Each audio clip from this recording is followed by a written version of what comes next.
This statement is taken from DAWN News being recorded at the rate of 80 WPM start. Doctors have urged a complete ban on wheat pills, citing their frequent use in suicides and the severe health risks they pose. Full stop. In a letter to the Divisional Commissioner on Friday, Mardan Medical Complex Director Dr.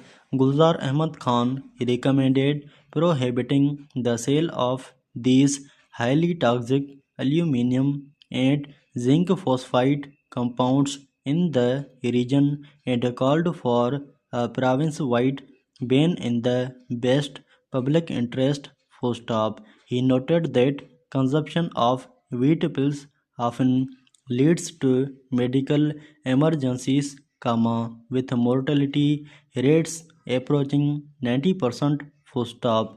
Wheat pills, which are highly toxic rodenticides and fumigants, are easily available on the market. Full stop.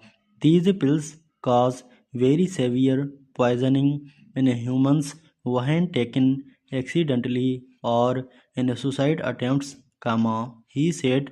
Full stop.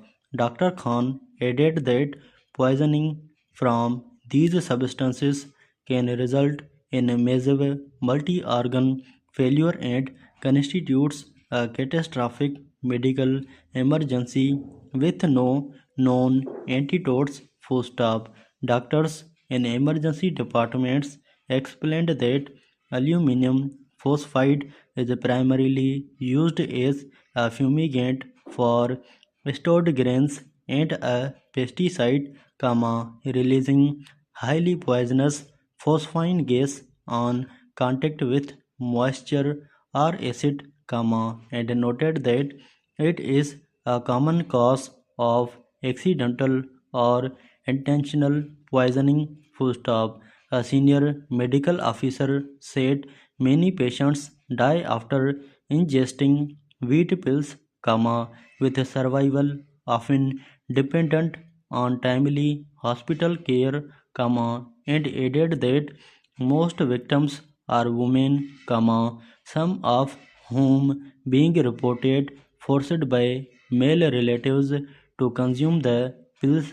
Full stop. While medical experts called for a total ban, farmers cautioned that prohibiting wheat pills outright could lead to significant agricultural losses, as the fumigants remain one of the most effective tools for stored wheat from pests. Full stop.